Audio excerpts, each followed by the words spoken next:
تعتبر جمعية أمهات وآباء وأولياء التلاميذ بالمدارس حلقة وصل مهمة بين المدرسة المغربية والأسر، وذلك لاشتغالها التطوعي في خدمة الشأن التربوي.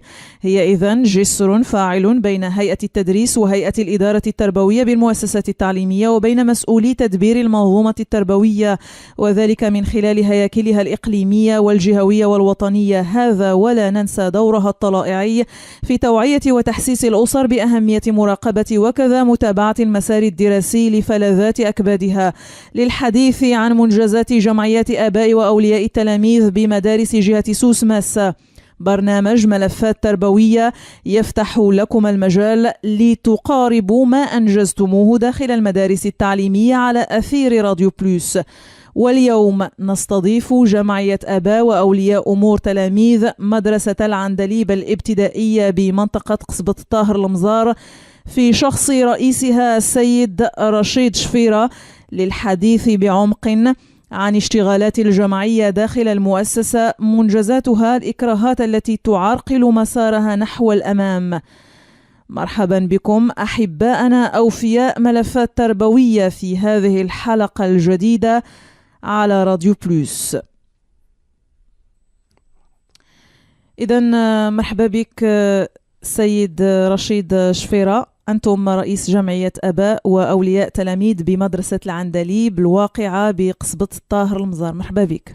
مرحبا بك أستاذة، السلام عليكم ورحمة الله تعالى وبركاته. مستمعينا الكرام، كنشكرك أستاذة ديالنا، كنشكروا كذلك راديو بليس اللي تاح لنا الفرصة أننا نعبروا على المكنونات ديالنا اللي كتجلى في الإنجازات والأعمال اللي كنعملوا في داخل الإطار ديال مدرسة العندليب، وكذلك غادي نتحدثوا على الإكراهات اللي كنواجهوها، وكنشكركم مجددا.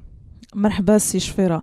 سي شفيرة، واش كانت هذه بداية رغبة منك في العمل يعني من أجل الأطفال أو تلاميذ المدرسة، وأنك فقط تحب العمل الجمعوي؟ أنا صراحة ما عمري دخلت لشي جمعية، ما عمري كنت إنسان جمعوي يعني بهذا المعنى هذه، ولكن علاش؟ لأنني كانت عندي واحد النظرة على العمل الجمعوي في قصبة الطاهر خصوصا. داك الشيء انا ما كنتش بغيت نقرب لهذا العمل الجمعوي، ولكن فاش تحت لي الفرصه ان نعمل في اطار مدرسه اللي كتستهدف 800 شخص عندنا في مدرسه العندليب، قررت اني غادي ندخل ليها. علاش؟ لان كاين تاثير كبير الا دخلتي المدرسه، كاين فيها تاثير كبير وكاين فيها اصلاح كبير الا غادي تصلح، يعني غادي تضرب عصفورين بحجر كما كنقولوا. بالعكس على الجمعيات المجتمع المدني اللي كتخدم خارج اطار المؤسسات التعليميه. طيب، العندليب هي الابتدائية الوحيدة بالمزار ياك السي؟ بقصبة الطاهر. بقصبة الطاهر كاينه العندليب، كاينه البساتين، كاينه الشافعي، هذاك تسمى الحوض. الشافعي، بئر نزاران، عمر بن العاص، 5 اللي كاينين في الحوض ديالنا حنايا. طيب، انتم كتشتغلوا على هذا المجموع ديال جميع المدارس ولا غير في واحد المدرسة؟ لا، غير احنا جمعية الآباء ديال مدرسة العندليب خاصة، ولكن ممكن نديروا شراكات مع الآخرين، ممكن نديروا اتفاقيات تعاون، يعني أمور متاحة، أمور تكون غير قانونية وتعمل، ما كاينش اللي يقول لك شي حاجة. جميل. واش الآباء بعدا والأمهات السي رشيد كيجيو يسولوا على أبنائهم، واش عندهم ذلك الوعي؟ لمستوا انتم ذاك الوعي عند الآباء والأمهات وأولياء أمور التلاميذ باش يقصدوا المدرسة ويسولوا على المسار الدراسي ديال أولادهم وعلى المشاكل اللي كتعرقل المسار الدراسي ديالهم؟ وخصنا نعرفوا أن بعدا كاين واحد الأزمة ديال الأمية، راه عارفين راه المغرب يعيشوا أمية، يعني واحد النسبة. لذلك الناس راه ما عاطينش واحد القيمه للعيل وما عاطينش قيمه لولادهم، يسولوا عليهم فين مشاو وفين جاو، واش كيقرا ولا ما كيقراش، المستوى التعليمي ديالو، هذه عاديه جدا. حنا كان معمر الاباء عرفوا ان راه كاينه شي حاجه سميتها جمعيه الاباء، حتى جينا حنايا. علاش؟ لان الناس كانوا كيدخلوا للمدرسه ما كيلقاوش مع من يهضروا، ما كيلقاوش مع من يتواصلوا، ما كيلقاوش مع من يشكيوا، ما كيلقاوش لمن يقولوا راه شنو خصنا وشنو ما خصناش. يعني كانت الاقفال الابواب مقفوله في الصدد ديالهم. تجينا حنايا عاد عرفوا، بل حتى جميع التلاميذ كيعرفوا شكون هو رئيس جمعيه الاباء. راه اول مره في هذيك المدرسه كيعرفوا شكون هو رئيس جمعيه الاباء بشخصه، وكيعرفوا شكون هو المكتب، وكيعرفوا شكون اللي كيدخل وشكون اللي كيخرج. يعني راه عارفين التلاميذ تبارك الله، عارفين كل شيء. الاباء راه لاول مره كنعرفوا ان الاباء راه كيجيو يسولوا هذا العام هذا كيجيو يسولوا الاباء. علاش؟ لان كاينه واحد الثقه، نسجنا واحد الثقه، وهادشي اللي كنا داخلين به من الاول، ان نسجوا واحد الثقه ما بيننا وما بين الاداره وما بين الاطر التربويه وما بين السلطات المحليه وما بين حتى الاباء اللي حنايا كنمثلوهم. فهاد الصيروره وهاد الاستراتيجيه اللي كنا غاديين بها راه ناجحين فيها الحمد لله، باللقاءات التواصليه اللي كنديروا اللي ديما يوميا ما يمكنش تلقى شي واحد من مكتب ما كاينش في المدرسه اما انا اما امين المال اما النائب ديالنا اما مهم واحد ضروري خصو يكون في المؤسسه ويسولوا الناس شكون هذا، راه عارفين شكون هو وعلاش جاي وكيفاش. يعني الناس بداو شويه ديال الثقه كترجع للناس وكيجيو يسولونا فعلا وكيلقاونا اننا بصدر رحب كنتلقاو الشكاوى ديالهم وكنتلقاو الاراء ديالهم وحتى انتقادات ديالهم لينا ولا المهم حنا لينا حنا كنخدموا ليهم. اذا ينتقدونا حنا خصهم شي حاجه الاداره راه حنا كيلقاونا حنايا في الباب كيدخلوا عندنا وكنمشيو عند الاداره. حنا كنديو الواجب ديالنا وكنطالبوها بالامور اللي قالوا لنا الاباء ديالنا ديال التلاميذ. فهكذا الحمد لله دابا راه كما قلنا الثقه كاينه وحنا غاديين فيها ان نسجلوها مزيان. امتى وانتم السي رشيد كتشتغلوا في هذا؟ حنا يلاه في 2016 يعني في واحد في 2016 تقريبا في شهر واحد في 2016 ولا 25 في 2016 يناير تسلمنا الامور القانونيه فعلا. وصل دابا عام تقريبا دابا عام والحمد لله كاين الانجازات كاين. في الاول ضروري كتكون شويه امور صعيبه، كيخصك ازمه ثقه تحيدها، كيخصك الاداره تطمئنها انك راه ما جايش جهاز مخابراتي رقاباتي. يعني حنا الحمد لله كنقولوا له اول مره شدينا الرئاسه دخلنا مع المكتب للسيد المدير حطيت يدي في يدي والله استاذ كنقول ليه هكا كنقول ليه استاذ انا راه جايب واحد الخطه والناس المكتب ديالي جايين بواحد الخطه ان مدرسه العندليب تكون مدرسه نموذجيه في صعيد ايت ملول. فابتسم ضاحكا وقال لي ان شاء الله وسلم عليا قال لي ان شاء الله هادشي اللي غادي يكون كذا. طمأن المدير اننا راه ما جايينش كما قلنا. طمأن الاساتذه. اول لحظه دخلت للمدرسه في ذاك النهار باقي كنعقل، دخلت الاساتذه لقيتهم كياكلوا في المطعم. الاساتذه الكرام قلت لهم السلام عليكم بخير وضحكت معاهم شويه متوتر عادي جدا. فقلت لهم اساتذه الله يخليكم خصكم تعرفوا احنا راه هو الرئيس ديال جمعيه الاباء وحنا المكتب كنشدوا على ايديكم بحراره انكم خدامين والحمد لله مجهودات. وفعلا هادشي اللي كاين ماشي تملق ولا شي حاجه، فعلا هاد الناس هادو حنا كنعرفوهم شخصيا. قلنا لهم اساتذه راه حنا ماشي جهاز كذا وكذا وكذا، حنا فقط جينا باش نخدموكم ماشي نتجسسوا عليكم، باش نخدموكم. شنو بغيتوا قولوا لنا شنو بغيتوا وحنا نلبيوه بطبيعه الحال في اطار الاولويات وفي اطار مجموعه ديال الامور. فابتسموا حتى هما وقال لك ان شاء الله غادي نديروا غادي نخدموا غادي تكون الامور مقاده وكنتمناو لكم التوفيق وتمناو لنا التوفيق كذلك وتمنى لهم التوفيق وقلنا لهم الله يعاون. وفعلا من بعد دخلنا لهم الاقسام، قلنا لهم السبورات، قلنا لهم مجموعه الامور اللي غادي نجيو لها من بعد. طيب واش الى طلبتوا يعني سي رشيد اب او ولي امر تلميذ من التلاميذ باش يجي وتواصلوا معاه واش كيجي الصراحه كيجي وحنا كنمشيو عندهم. انا حنا في المكتب ديال الخطه الاستراتيجيه اللي غادي بها ما يبقاش تسين الاب ويجي عندك، هو اللي يجي للمدرسه، هو اللي يجي عندك وانت تواصل معاه. انت قلب على لي كوردوني ديالو التليفون الفيسبوك راه كل راه نعطيك غير واحد المفارقه راه التلاميذ عندنا في الفيسبوك، التلاميذ اللي كيقراو عندنا تما عندنا الفيسبوك ديالهم وكيتواصلوا معنا.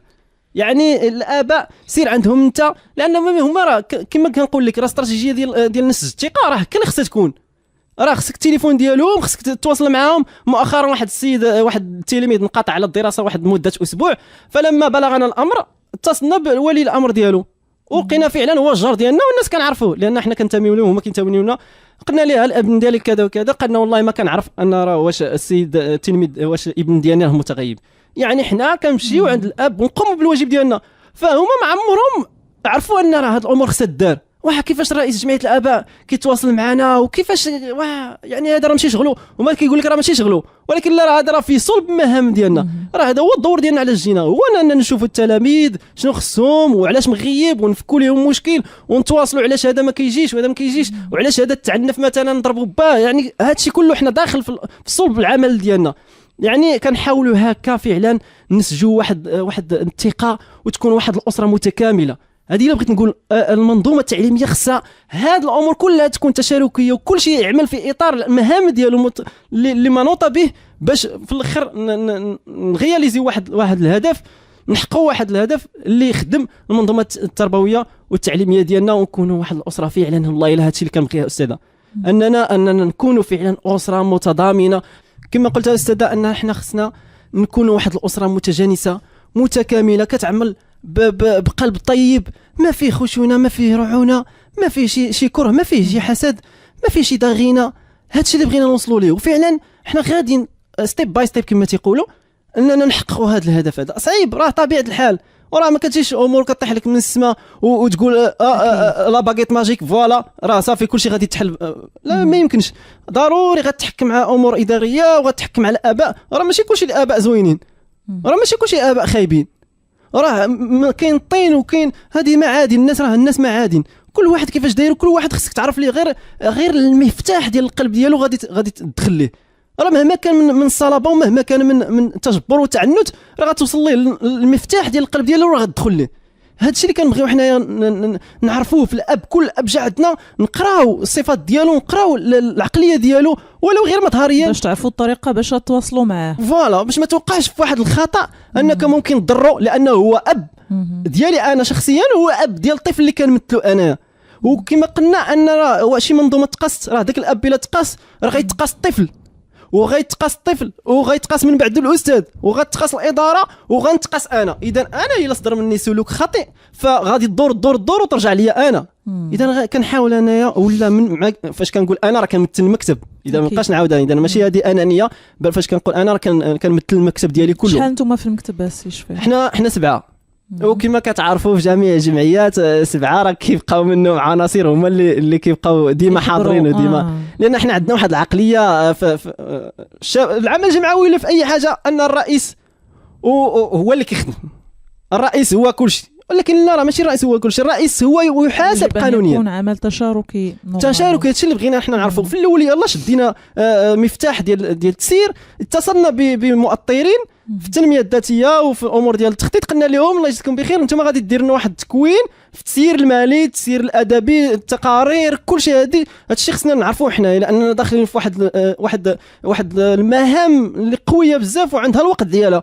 وحنا اللي كنتمناوه هو اننا نديروا واقع كبير، وواقع كبير كيحتاج واحد الميكانيزمات كبيره، وكيحتاج تخطيط كبير، وكيحتاج عناصر تكون نيت متمكنه ومتمرسه وكتفكر مزيان وكتبدع في التفكير ديالها. باش توصل لهذا الهدف اللي هو طموح اللي وضعناه في الاول. انا راه غادي شويه بشويه، خصك تتبعي معايا الساده والمشاهدين الكرام والمتابعين ديالنا، اننا راه قلنا في الاول السيد المدير اننا بغينا المؤسسه تكون نموذجيه، والنموذجيه تقتضي مجموعه من المعايير، منها التخطيط السليم، ومنها القياده السليمه، ومنها الناس اللي كاينين معاك في المكتب كذلك تكون عندهم واحد القوه، كل واحد يعطي من جهته. واحد غادي يعطي انه عنده قوه في التواصل، واحد غادي يعطي قوه في الكتابه في المقررات الادبيه، واحد عنده قوه في لا جيستيون في التسيير. كل واحد يعطي من نقطه القوه ديالو كما قلنا التشاركيه. راه ماشي انا جيت هنايا باش نكون ديكتاتوري، راه ما كايناش شي حاجه سميتها ديكتاتوري. الا كنتي ديكتاتوري راه ما عندك ما دير تما، راه ما يمكنش تبدع، وما يمكنش تعطي شي حاجه اللي كنتي ديكتاتوري، لان الناس غيحسوا بك. راه الناس لن تخدع الناس كل الوقت، ستخدع الناس بعض الوقت، بعض الناس بعض الوقت، وبعض كثير من الاشخاص.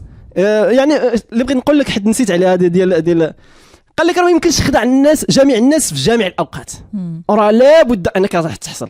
الناس كيحسوا، الناس راه كيعرفوا، كيقراو العيون ديالك اش كتقول، كيقراو القلب ديالك، كيحسوا بالطاقه ديال القلب ديالك، كيحسوا بالايجابيه ديالك واش كاينه ولا ما كايناش، والسلبيه ديالك، ومستوى الضغينه ديالك، ومستوى الحسد ديالك اللي تكون ليهم، ولا الاداره، ولا الاساتذه، بل حتى النباتات تشعر بالطاقه الايجابيه ديالك او بالطاقه السلبيه ديالك. اذا نحاولوا ما امكن اننا نديروا واحد الاسره تكون محاطه بواحد الغشاء يكون قوي صلب، باش هذه المنظومه التعليميه لان نحتاج بحال هذه الامور الابداعيه، نحتاج اش كيسميوهم، يعني واحد ملتقيات شبابيه ديال الاطفال وكنحتاجوا واحد مسابقات، كنحتاجوا فن، كنحتاجوا مسرح، كنحتاجوا كرة القدم، اي حاجه كنحتاجوها. نسولك سي شفيرة، شنو هما مجالات التدخل ديالكم؟ وحنا في جمعيه الاباء يعني ممكن نخدم انا في كل شيء، نخدم في الفن، نخدم في المسرح، ولكن الا جيتي كتخدم في هذا الشيء كاين استراتيجيات تخدم بها. الا جيتي تخدم في كل شيء فعلا غتخدم وغتقول تبين راسك انك راه خدام في كل شيء، ولكن ما هي الاشياء التي لها وقع على التلميذ وعلى المنظومه التربويه؟ هادشي اللي خصني بغيت انا نوصل ليه. راه نقدر ندير كل شيء، ولكن من بعد فاش كتجي تلقى ما هو الوقت على التلاميذ كتلقى فوالا خليتي بزاف ديال الامور. اذا خصك تشوف لا بويسونس ولا القوه ديال هذا النشاط اللي غادي دير، واش هو فعلا عنده نتائج على المدى القصير، المدى المتوسط، المدى الطويل. المدى الطويل اش كنعني به؟ هو فاش يمشي الانسان هذا فاش يتكون وغادي يمشي من عندنا من هاد الدار الصغيره الاعدادي، غيشكرونا الناس ديال الاداره وغيشكرونا ماشي بطريقه مباشره، لا، راه عن طريق انني غادي نصنع واحد الشخص. استمعوا لهذه الكلمه، غادي نصنع واحد الشخص انه يكون صالح فاش يمشي للاداره تما وفاش يمشي للمدرسه. راه ما بغيتوش انا يهز واحد الحجره ويضرب بها الصديق ديالو، وما بغيتوش انا يمشي لداخل القسم ويدابز مع الاستاذ ديالو، لا، ما بغيتوش انا يمشي المرحاض عزكم الله ويمشي ويهرس لي الروبينيات.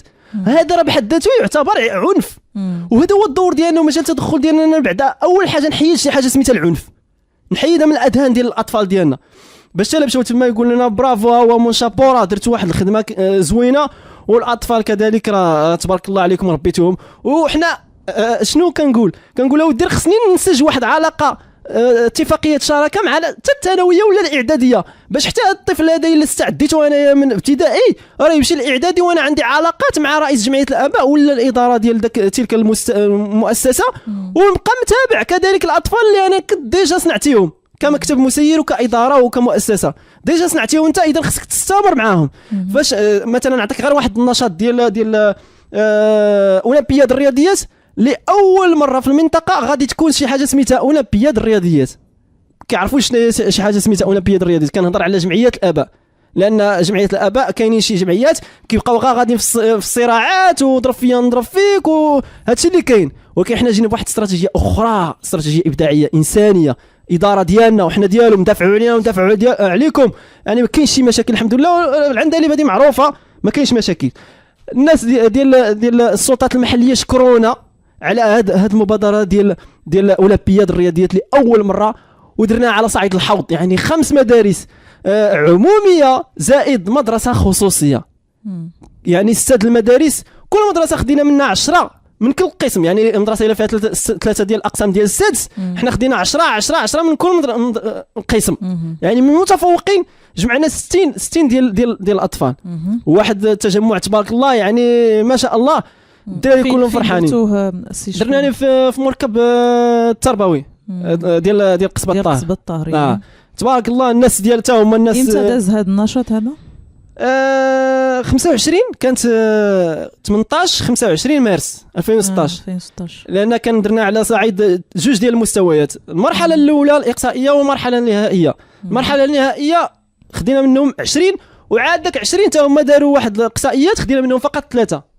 يعني هذاك السيد اللي خرجوا من هذوك 3 راه سميناهم اينشتاين، سميناهم خوارزمي، ولا نسميهم كما بغينا نسميهم. يعني المغرب محتاج لهذه الامور ديال الرياضيات، والرياضيات راه كنعرفوها هي الاساس ديال جميع الحضارات. وللاسف هي كتبقى حسب اخر التقارير يعني الماده ضعيفه على مستوى المغرب كامل. بالنسبه للتلاميذ كتكون عندهم هذه الماده ضعيفه جدا للاسف.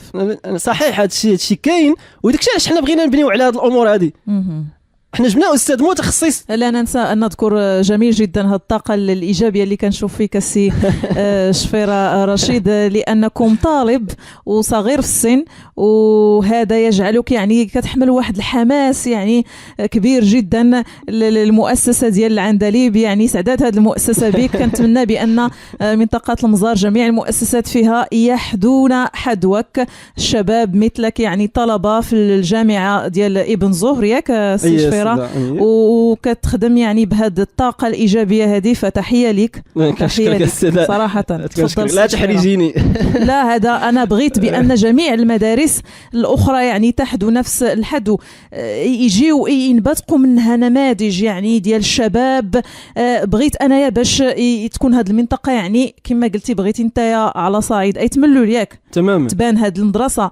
انا ماذا بيا مدارس كلها تبان على صعيد يعني جهه سوس ماسه كلها، ماشي غير تماما على صعيد الاقليمي فقط. هو الاشكال استاذ اللي كيكون هو ان جمعيه الاباء كيدخلوا لها الناس ليسوا في الميدان وما يعني قارينش حتى وقيله البعض من ما قاريش تماما. كاين هذه الامور للاسف. هي المحببه هو يكون اما استاذ في داخل المنظومه التربويه ولكن يكون الاستاذ مكون، اما يكون شخص ولكن كينضم لهذه المنظومه التربويه، يعني يكون حتى هو طالب او الامور ويكون حتى هو محنك ويعني دوز تكوينات وما يجيش.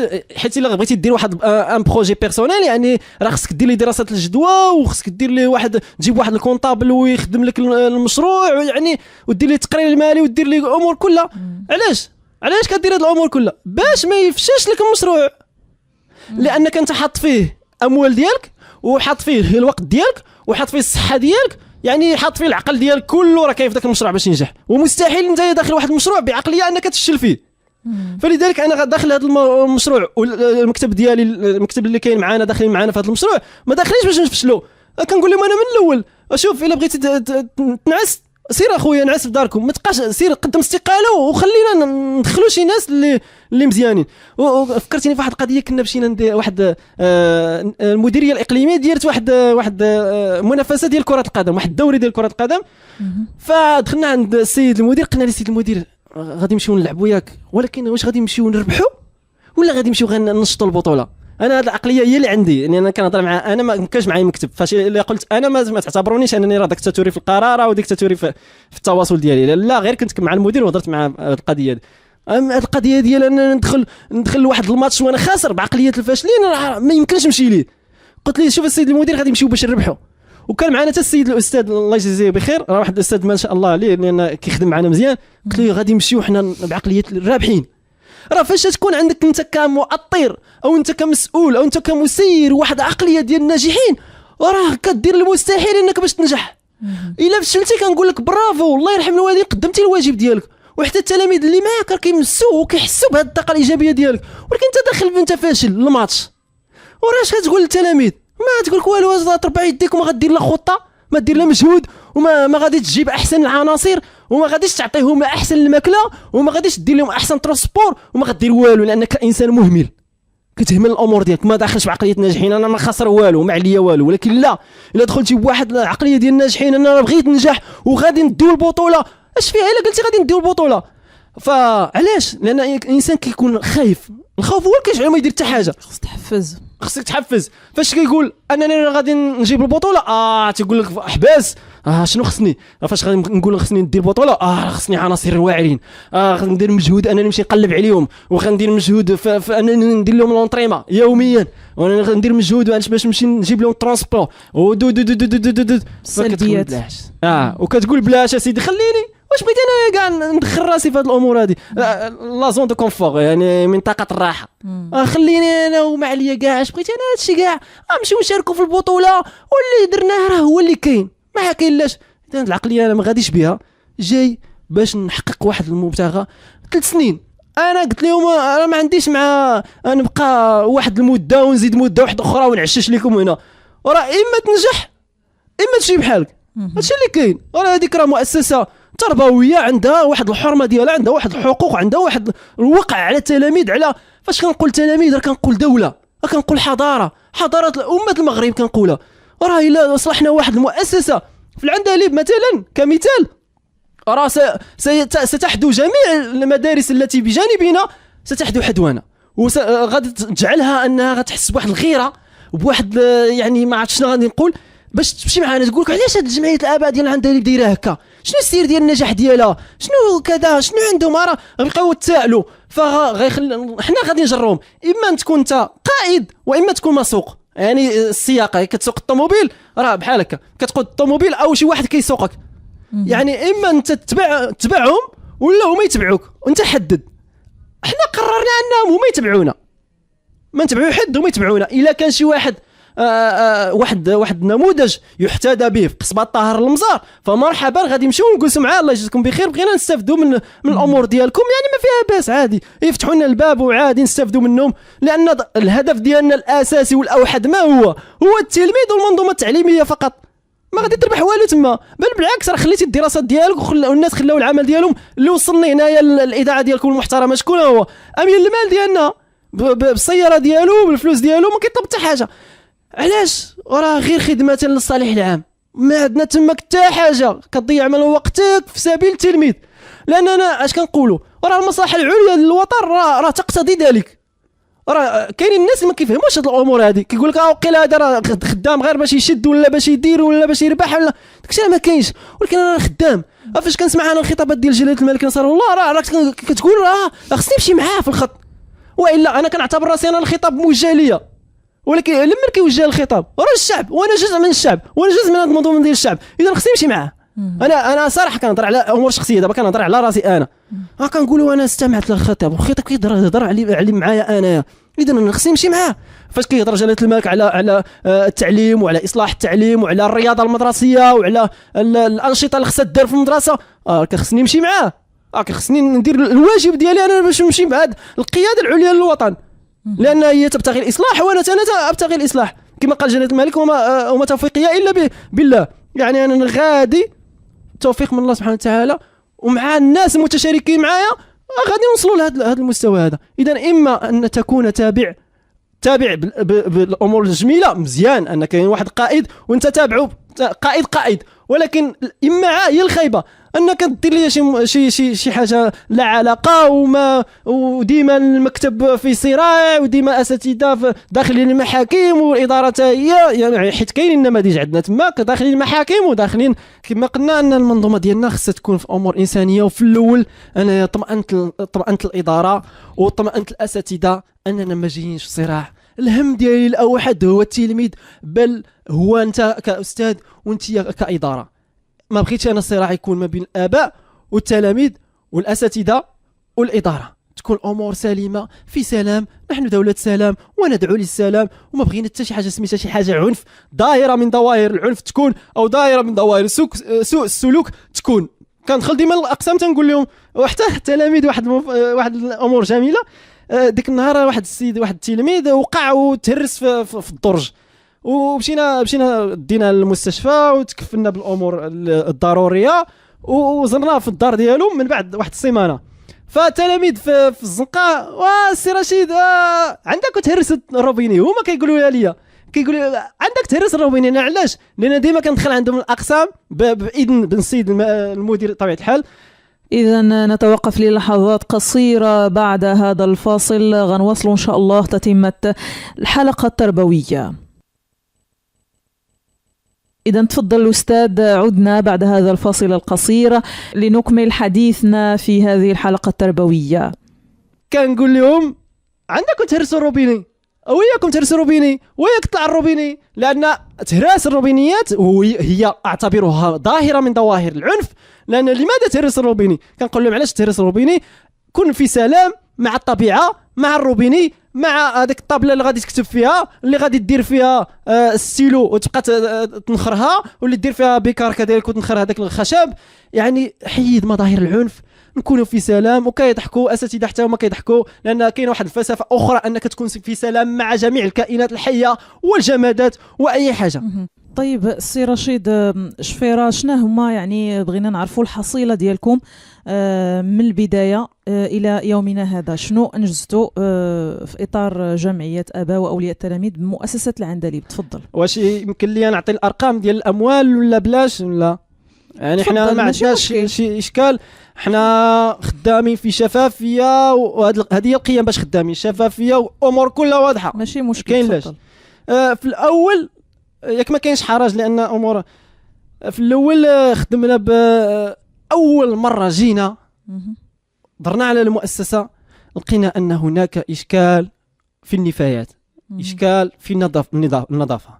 فما يمكنش تدخل لواحد البيت اللي هو غير نظيف بهذا المعنى، ولو امور قاصحه شويه ولكن تقبلوها مني. ندخل لواحد الدار، ما يمكنش انت يا استاذه او المستمعين الكرام واحد فيهم يدخل الدار ديالو وهي متسخه تنبعث منها رائحه كريهه، راه ما يمكنش. اذا اول حاجه لان علاش الهدف هي ان المؤسسه فيها اساتذه واداره. اذا كانت المؤسسه متسخه فهي تعبر عن الاشخاص الذين يتواجدون بهذه المؤسسه. اذا لا، خصنا نمشيو كنا متعاونين وخصنا نغيروا هذا الوضع هذا، لاننا نحن لسنا متسخون والاساتذه روعه والاداره روعه. اذا خص الامور كلها تكون روعه. اذا جينا خصنا نبدلوا هذه الامور. النظافه اول حاجه درناها، جبنا كاميوات، جبنا التراكسات، ماشي مشكل. كانت عندنا تقريبا 8000 درهم، حيت انا الامور ديال الفلوس ما متعلقش بها، ولكن ماشي مشكل. 8000 درهم تقريبا اللي تخسرات على 6000 درهم على النظافه. التراكس خدمات 4 السوايع تقريبا، وجوج كاميوات ديال النفايات ديال التربه. كنقول النفايات ما كنقولش الازبال، لان هذه راه مؤسسه تعليميه. كنقول غير بقايا ديال الاشجار، التربه، هذيك النباتات اللي كتنبت، الاشواك، كل هذه الامور ما كنهضرش على زعما. حيدناهم كلشي. ها البذيره الاولى، الناس كيشوفوها جوج تراكس وجوج كاميوات، اذا كاين شي امور كتخدم تما. قالوا لنا الناس كانت انتقادات ان راه الفلوس راه ما خصهاش دار تما، لا راه الفلوس للاطفال لا كذا.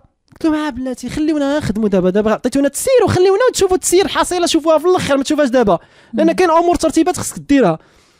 فقلنا لهم خليونا، راه ما يمكنش نخدموا في هذا الجو هذا ديال انعدام النظافه. اذا خسر الفلوس ماشي مشكل، نخسروا الفلوس حنا، والاداره حتى هي تخسر الفلوس في شي امور اللي متعلقه بها داخله في التخصص ديالها. وهذه راه كنقول لهم انا راه امور تشاركيه، راه ما كاينش شي حاجه سميتها انا راه ماشي الدور ديالي، وراه انا جيت نخدم. الا لقيت انا ممكن نساهم في امور ولو انها خارجه على التخصص ديالي وما قدرش بطبيعه الحال بالمنظومه التربويه، ممكن ندخل فيها. هذه هي الاستراتيجيه اللي غاديين بها. النظافه ما فيها باس نخسر واحد 6000 درهم ماشي مشكل هانيه، ولكن دوز واحد المده ديال شهرين ولا 3 شهور ولا 4 شهور، انت غادي تمشي تضطر انك تدخل تما التيران. وفعلا انا جاي لك فعلا، راه كون ما درناش ديك حمله ديال النظافه راه ما يمكنش نديروا واحد صبحيه تنشيطيه بمدرسه العندليب يوم 28 فبراير 2016 بحضور تقريبا المؤسسه راه عندنا اكبر تلاميذ تما اللي هي 800 طفل او 700 وشي حاجه، يعني اكبر معدل ديال التلاميذ راه كاينه في العندليب. كون ما قدرناش اليوم داك الساحه وحيدنا منها داك الازبال، راه ما كانتش غتكون داك الصبحيه التربويه اللي كانت فيها لايروبيك بالنسبه للنساء، وكانت فيها الكاراتي، وكان فيها التايكواندو، وكان فيها واحد هذوك الناس اللي لابسين الكحل ما عرفتش سميتو اللايكيدو ولا ما عرفتش سميتو هذيك الرياضه. كانوا كلشي الحمد لله. جبنا الطابيات، درنا واحد الشراكه مع واحد الجمعيه، وجاو الحمد لله البنات الطلب ديال التلاميذ اللي كيقول لنا خصنا نديروا صبحيات، خصنا نديروا بهلوان، خصنا وفعلا هادشي كنحطوه ولكن باولويات. كما قلت كون ما خسرناش داك الفلوس على اننا ننظفوا داك البيئه تكون بيئه سليمه، ما كانوش غيدخلوا الاباء وكانوا غادي يدخلوا غيقولوا اش هذه الروينه اللي كاينه في هذه المؤسسه، وما كانتش غتدخل السلطات اللي حتى هي شجعتنا. الوسط دائما لازم يكون يعني متاح لمثل هذه الانشطه باش تدار فيها بطبيعه الحال. وحنا الهدف ديالنا شنو هو التلميذ انه نوصلوا ليه رسائل مشفره. فاش كيلقى ان بيئه سليمه راه التلميذ كيتعلم النظافه امبليسيتمون، يعني كاشي راه تعرف ان راه خص المؤسسات تكون نظيفه. راه ما خصكش تلوح الازبال، لماذا؟ لان راه جبتي واحد جوج كاميات في الاول وجبتي التراكس وخسرتي على الفلوس وشاف هو واحد الضجه كاينه.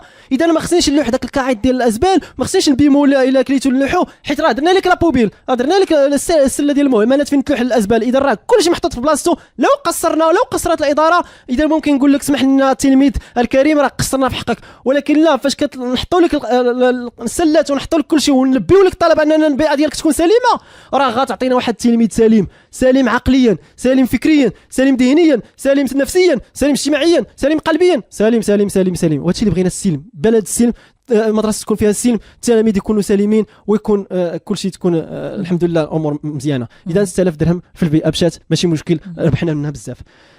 كذلك حيت درنا حصص حصل نهار الحد الاخر، نهار الحد 24 يناير كانت فيها حمله ديال الاخر. الاحد 31 يناير كانت فيها كذلك حمله نظافه الاشجار، تشجير الاشجار، دير النباتات البستانه، دير الغازون، دير كل شيء. الامور مقاده الحمد لله. كتدخل السلطات المسؤوله، كتدخل الناس اللي ديال المديريه الاقليميه، كيلقاو الامور واجده، حيت راه جاو عندنا مراقبين، وجاو عندنا، وبقاو الحمد لله مؤسسه روعه. وحنا غاديين ما تنساوش الهدف اللي حطينا لكم من الاول، هي مدرسه نموذجيه. اذا المدرسه النموذجيه تقتضي عمل دؤوب، وتقتضي ان التسيير يكون محكم. لا بد تكون هفوات، ما كنقولوش لكم حنا عصا موسى، لا بد تكون هفوات، ولكن تكون هفوات بحسن نيه، ما تكونش بسوء نيه.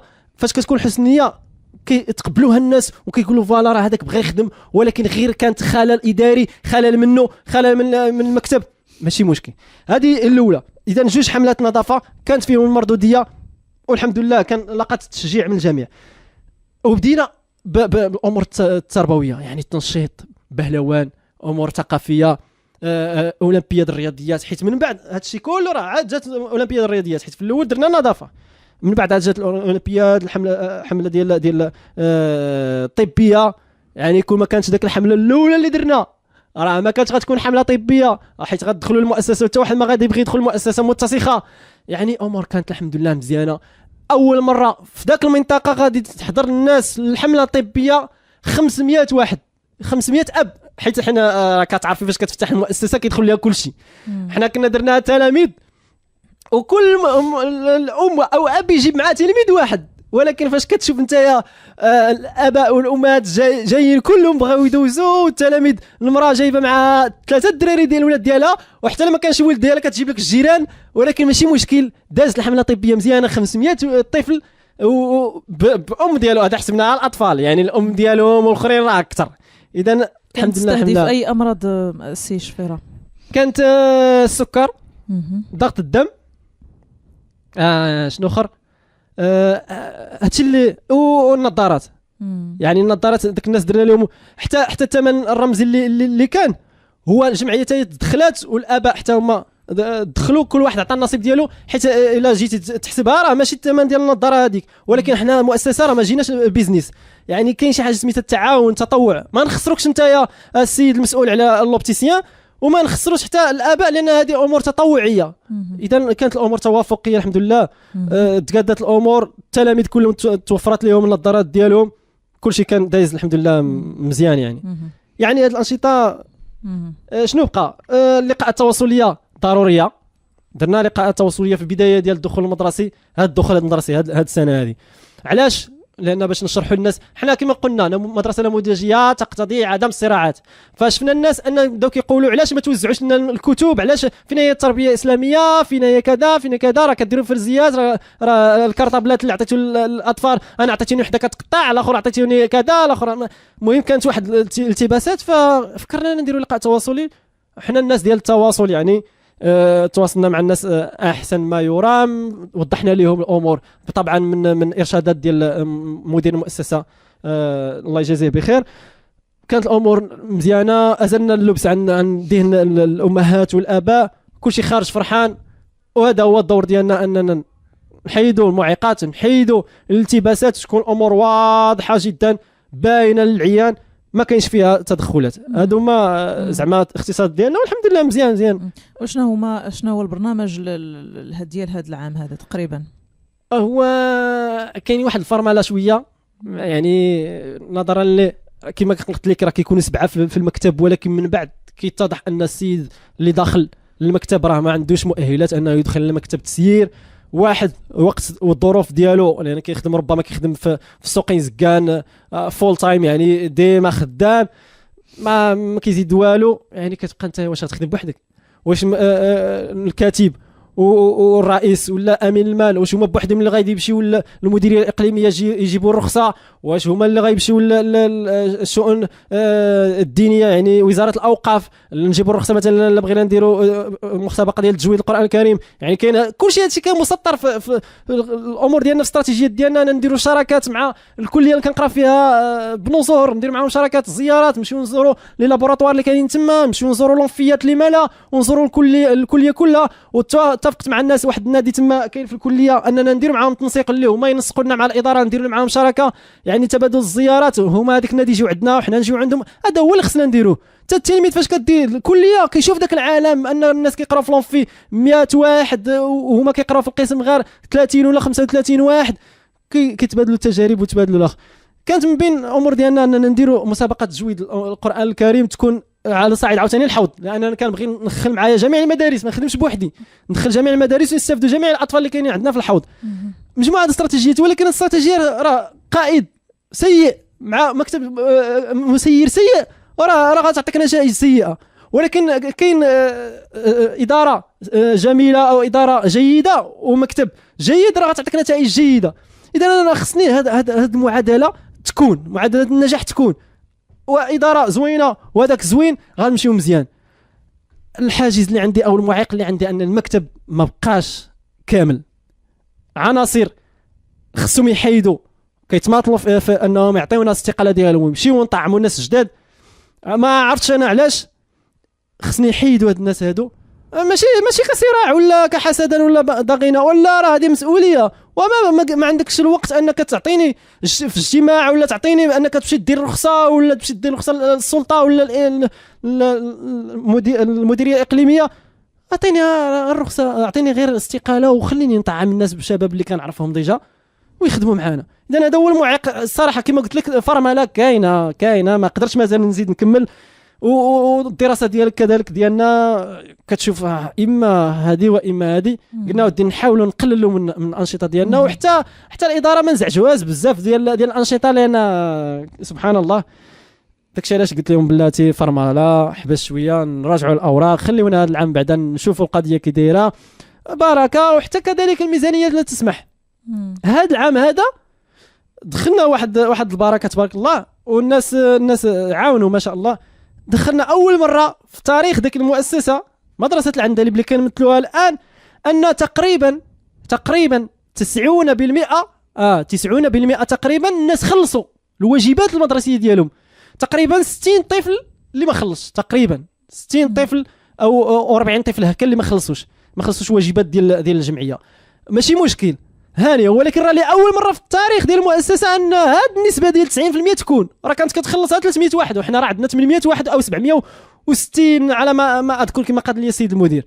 يعني هذا انجاز تاريخي، يعني هذا انجاز يدل على الثقه اللي ربطناها بيننا وبين الاباء. لان الاب راه ما يمكنش يعطي فلوس ديالو وهو عارف ان داك الفلوس غتضيع. شافوكم كتخدموا تماما شافوا في الاول. احنا ما كنفرقوش ما بين السيد المدير وما بين الاساتذه وما بين الاباء، كلشي عندنا بحال كل شيء اخوه الحمد لله، وكل شيء كنخدموا بانسانيه. اول حاجه اتجهنا في ذاك الحمله ديال النظافه نسيت نذكرها، هو ان مشينا اتجهنا للبيت ديال المدير. الصور للسيد المدير قديناه وقدينا امور مزيانه وسبغناها، درنا جداريات، درنا امور تربويه، درنا امور اللي كتدل على القضيه الوطنيه اللي هي الصحراء المغربيه والقضيه ديال المهم داكشي قديناه مزيان على حقه وطريقه. الناس كيبانوا لهم ان احنا راه ما كنفرقوش ما بين هذا وهذا وما كاين لا حسد لا والو. السيد المدير الامن ديالو واجب علينا، الامن ديال السيد المدير واجب علينا. انا نحميو ونحاول ما امكن نقادوا الصور ونقادوا امور مزيانه وتكون القضيه مزيانه. كما قلت لك هذه هي الفرمله اللي عندي، وغادي نشوفوا كيفاش نحاولوا. تقريبا استاذ اللي سمحتي لي بقات عندنا في الميزانيه 60,000 ريال، 60,000 ريال من بين مليون. كانت عندنا مليون، دخلنا مليون وشي حاجه، ذاك مليون صرفناها الحمد لله كلها، بقات 60,000 ريال. ماشي مشكل. في الاول فاش جينا للاداره قلنا لهم شوف السيد المدير وهذاك الفلوس اللي كلها اللي كانت عندنا نخسروها على المؤسسه، راه ما عندناش مشكل، راه نشريو لهم ستائر، نشريو لهم بيسيات، نشريو لهم اي حاجه خاص المؤسسه، ما عندناش فيها مشكل، لان هذا هو صلب العمل ديالنا حنا التشاركي. انا فاش دخلنا راه قرينا الدستور شنو كاين في قانون ديال الجمعيات، شنو هي الحدود ديالي، الليميت ديالي فين خصني نخدم، ما ندخلش في هذه، ما ندخلش في هذه، ما ندخلش في هذه، وشنو الحدود اللي ممكن نتجاوزها انا نخدم فيها. يعني كل الامور كانت مقاده باش تعرف اللي عليك واللي واجب عليك. هذا هو في المنظور البيداغوجي ننتقلوا مثلا واحد السؤال، واش كيدرسوا هاد الاساتذه مثلا سي شفيره مع اولياء امور التلاميذ مثلا المراقبه المستمره بشكل دوري خلال كل دوره مثلا والنتائج ديالها؟ واش كيدرسوا مشكل التغيبات مع هاد الاباء؟ يعني واش كيحلوا الاساتذه عندكم الباب لاولياء الامور باش غير نتقربوا لا كوبيراسيون او هو شتي الاشكال كاين. شتي المنظومه التعليميه راه كاين فيها اشكال. لو لم يكن فيها اشكال لوجدنا ان هناك نتائج طيبه على مستوى الرياضيات او على مستوى مهم. كل واحد كيعرف ان هناك خلل، وهذا الخلل كاين اما في الاساتذه، اما في الاداره، اما في المجتمع المدني. هذا هما الخلل في غادي يكون اما في الاباء. الخلل كاين ان انعدام التواصل كاين، ماشي ما كاينش، كاين في جميع المؤسسات التعليميه على ما اعتقد كاين فيها واحد خلل ديال التواصل. لان علاش؟ لان حيت كتكون صراعات والاداره تضطر انها تسد كاع هذا الميدان ديال التواصل كاع. راه كما قلت لك في هذا النهار ديال النتيجه اللي شدوا الاطفال النتيجه، وكان لقاء تواصلي مع الاباء على النقاط وكذا، راه تما فين وقع داك الطفل وطاح. يعني حتى الاداره كتقول لك انا علاش كاع غادي نحل هذه الامور ديال التواصل، رغم ان قانونيا خصهم يتواصلوا مع الاباء، رغم ان الاساتذه خصهم يديروا واحد اللقاء تواصلي مع الاباء على اساس ان راه النقاط كذا وكذا. وفعلا حنا في المدرسه ديالنا كيدار، ماشي ما كيدارش، غير وكان بغينا نسدوا هذا الميدان ديال هذا المجال ديال ان الاب يدخل ديريكت عند الاستاذ. خصنا نحبسوها. كاينه شي حاجه سميتها جمعيه الاباء، كاين السلم الاداري، سير عند جمعيه الاباء، الا ما استطعتش انا نحل لك المشكل سير عند الاداره. هذيك الساعه الاداره هي تحمل مسؤوليتها مع الاساتذه. اما باش تدخل عند الاستاذ ديريكت فهذا غير مقبول، لان ربما انت تكون سبحان الله مشيتي ما عرفت شنو داير وجاي عند الاستاذ، تقدر تضربو، تقدر تعدى عليه، تقدر هادشي حنا ما نبغيوش، لان الاستاذ ديالنا كاينين بعض للاسف بحال هاد الافعال هذه كيجي مثلا باش ينتقم لولده مثلا الى في شي نقطه، او كتدخل الام يعني بطريقه عنيفه على الاستاذه والاستاذه. طبيعيا يعني كما قلتي نورمالمون راه خص يكون احترام التخصصات ويجيو من الباب ديال الجمعيه ديال الاباء واولياء التلاميذ، هي الاولى، هي اللي غتكون حيت هي جسر التواصل كما قلنا في الاول. تماما. هادشي انا كنحاولوا حنا في المكتب اننا نزكيوه، نقوموا بالواجب ديالنا كما قلت لك يوميا كاين واحد من جمعيه الاباء كاين حدا الباب، وديما كيسلم على الاساتذه، وديما كيسلموا على الاداره وكيسلموا على الاباء. البارح غير كدعابه، البارح كنت تما مع 12 تقريبا 12 ونص فاش خرجوا التلاميذ، والاباء شحال هادي ما شافوني انا قبل من العطله وقبل. وواحد المره قالت لنا والله الا توحشناك، وما كنعرفهمش انايا، قالت لي والله الا توحشناك، شحال ما شفناك. سبحان الله، هذه كتدل على ان واحد العلاقه انسانيه، واحد العلاقه اخويه ابويه. وفعلا راه في اللقاء التواصلي تنقول لهم انتم راه الاباء ديالنا. وفاش كنوقفوا تما شنو بغيتي الوالده، هذا هو المصطلح، تنقول شنو بغيتي الوالده، شنو ممكن نقضيو عليك، شنو كذا والسالي نقضيو لك الغرض، يلا الله يعاون صافي. الامر كيقتضي اننا نلبيو لك الطلب ديالك ونحاولوا نديروا الواجب ديالنا ونمشيو نراسلوا الاداره، نهضروا معها، والاداره راه متقبله. راه فاش تكون الامور اداريه مزيانه راه ما كاينش اللي يقول لك شي حاجه. كنمشيو عند الاباء عند الاداره، الله يجزيك بخير السيد المدير، كاين عندنا واحد الاشكال اللي هو كذا وكذا وكذا وكذا، واش ممكن تحلوا؟ هي ماشي مشكل، مزيان، والامور كتحل عادي. اما باش تدخل انت عند الاستاذ تقدر تسبوه، تقدر تضربوه، تقدر سبحان الله، الانسان راه كل واحد والمعدن ديالو. كنحاولوا نتجاوزوا هذا الامر هذا وتكون الامور سليمه جدا، والاباء يكون معنا مزيان، والمنظومه كلها تكون مزيانه ونقيه. زعما هذا الامر ديال التواصل بين الاباء والجمعيه والاساتذه كاين مزيان. الاساتذه حتى هما كيأديو الواجب ديالهم انهم في وقت التواصل كل دوره راه كيتواصلوا مع التلاميذ، اما كيقراو في الصباح بوحدو، اما الصباح وعشيه على حسب الظروف. اذا هذا الامر عندنا ان نتواصلوا النقاط كلشي الاباء كيعرفوها، كيمشيو عند الاستاذ. وراه زعما حنا راه عندنا اساتذه راه قدام، راه ماشي يلاه جاو. وحنا من هذا المنبر كنسلموا على الاساتذه اللي جاو جداد. هذه نهار اثنين جاو ناس جداد، كنحييهم وكنقول لهم مرحبا بكم في الاسره التربويه ديالنا، مرحبا بكم في الدار ديالكم اللي خصتكم حنا ممكن نقضيوها غير من بين التدخل ديالي. هاد الاساتذه اللي جاو تواصلنا معاهم اننا نقلبوا لهم على الكري، هذه من بين الدعابات المستملحات كما كيقولوا. قلبنا لهم على الكري فين غادي تسكني، حاولنا لان حنايا ادرى بداك المنطقه لانهم ربما يجيو من خارج المنطقه ديالنا ادرى، حاولنا نلقاو لهم واحد اللوكال اللي يكون ما فيه عنف، ما فيه كذا، فيه راحه تامه، فيه طمانينه وسلام، والحمد لله نجحنا في هذا الامر. هذا امور زعما مزيانه. بالاضافه الى ذاك الاكراه اللي ذكرتي قبل قليل على المكتب وعلى بعض العناصر اللي ما كتشتغلش، شنو هما الاكراهات الاخرى سي شفيره اللي كتعترضكم؟ الاكراه الثاني كاين الاكراه ديال المكتب، والاكراه الثاني هو الناس دائما كيساينوا القياده، الناس دائما كيساينوا الرئيس هو اللي غادي يتحرك، ولكن الرئيس واش ما عندوش شي حاجه اخرى يديرها؟ واش غادي يبقى مقابل غير جمعيه؟ راه عنده امور شي حاجه خاصه ديالو خصو يقضيها، عنده الدراسه ديالو، عنده العمل ديالو، عنده مشاريع خاصه الا كانت عنده. يعني خصنا نراعيو هذا الشيء. راه هذه سميتها جمعيه نجتمع نحن في اطار تحقيق هدف ما. انا نجتمع كلنا وكل واحد لقاء تشاركي، امور كل واحد يشارك بشي حاجه عنده. انت عندك الوقت اليوم نهار الاثنين وسير دير الرخصه المديريه، انت عندك الوقت ديالك وسير دير الرخصه المقاطعه الحضريه. مهم كل واحد يديرها. انا نهار الاثنين ما خدامش نمشي انا، انت ما خدامش غدا سير انت وانت والامور تكون مزيانه. ولكن فاش كتحط تكب عليا انت كلشي، انا المقرر، انا اللي كندير الرخصات، الرئيس هو اللي وشكون هو هذا الرئيس؟ والرئيس راه خصنا نعرفوا واحد الحاجه، هو فقط يتحمل المسؤوليه القانونيه فقط.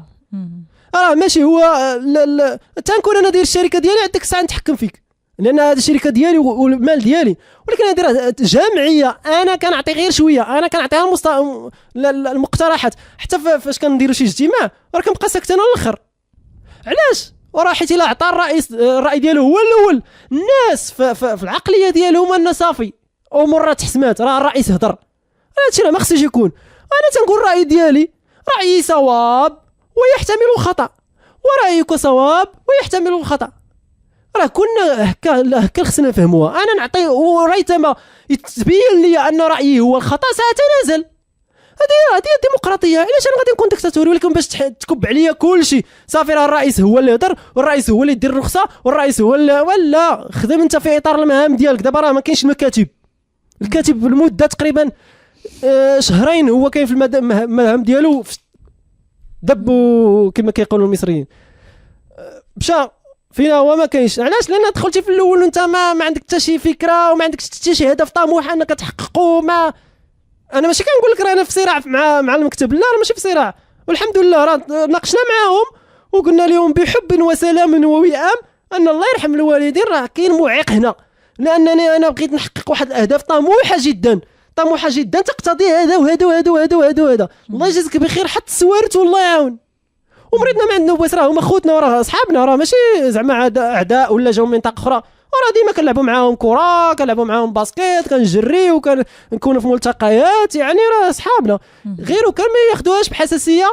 الناس سبحان الله كاين الشخصنه، فاش كتهضر مع شي واحد هو كيتسحب ليك كتضرب في الشخص ديالو، ولا انا كنخاطب لك الفكره ديالك، والفكره ديالك راه غير مقدسه، ممكن تكون خطا وممكن تكون صواب، ولو بلغت من العلم ما شئت، ولو بلغت من السلطويه ما شئت، راه الراي ديالك يحترم، احترمه، لكن لي راي مخالف لك.